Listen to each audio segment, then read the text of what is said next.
What's up, YouTube? So I have not picked up my mail from my mailbox in a couple of weeks, and I went today. I had just recently worked a few trades, and I also bought a disc. I bought some gear from Sweetwater with a gift card that I had for podcasting, and I figured I'd do an old-fashioned mail call, show you guys what I got just for fun. Why not, right? Let's get into it.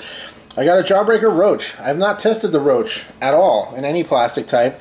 I love the Jawbreaker, and this will be a fun one to get out there and throw. It feels really good. It feels very similar to the Luna. I actually have this Luna right here that I'm still giving away.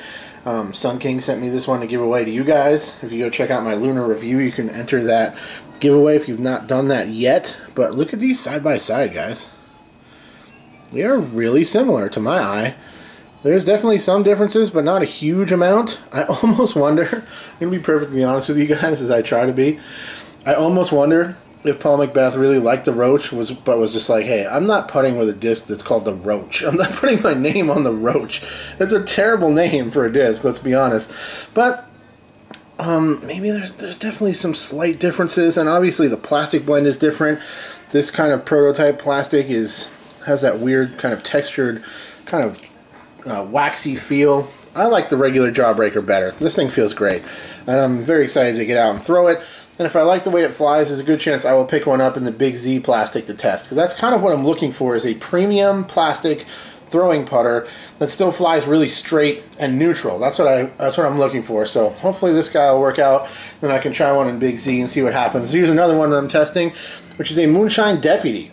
I have not tested a Deputy in any kind of premium plastic just yet, so I'll be interested to see how this one works out. Feels good in the hand.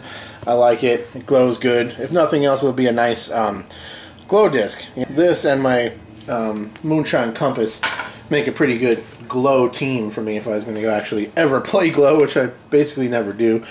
Look at this guy. This is the one I actually purchased, but I got a really good deal on it. Used, slightly used, first run. Super bright pink goby. This one is going straight in the bag. There's no doubt about it whatsoever. I wonder what the weight on this guy is. 174. This thing is too beautiful and too bright. It's going straight in the bag alongside my gray first run, my smoke gray first one. We'll see how they compare, but it feels very similar, and I love how bright this thing is. Beautiful disc. That's definitely going to get thrown. Then I got a couple of Thrashers. This one is a ESP with, I guess, like a tournament stamp or something. This one was thrown in because the other one I traded for, dude forgot to ship it. So he threw this one in as I guess a consolation prize for taking so long to ship this one, which is a prototype from M Worlds.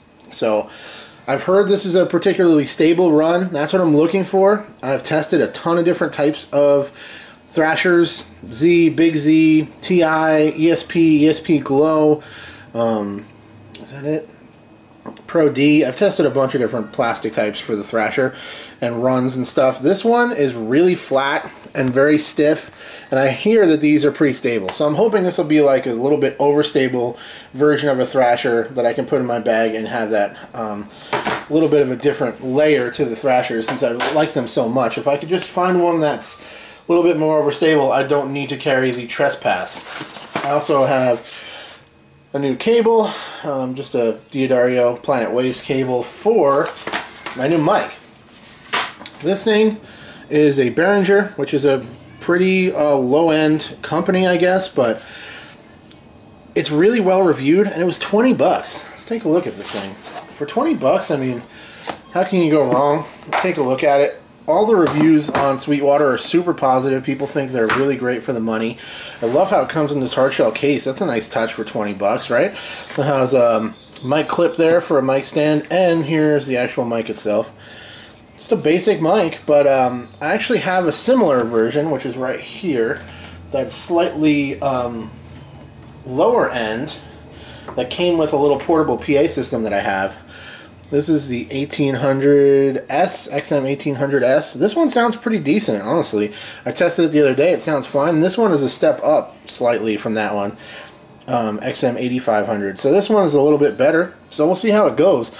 But let me see if I can actually show you guys this real quick. If I pick you up.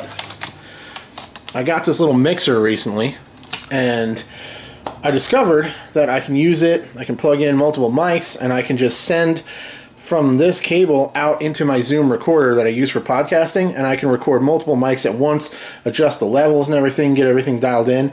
So hopefully me and Andy will be doing more podcasting in the future, and maybe some other folks will get brought in. And I can plug in another cable like this into the input and plug in my phone and call people on my phone. The phone audio comes through the mixing board, through my phone, and onto the recorder. So it actually seems to work out really well. I'm hoping to have a conversation with James in a little while, actually, and see how things are going for him out on the road. But that's a little just quick mail call video I figured I'd put together. Thanks for watching. I'll check you guys later. Cheers.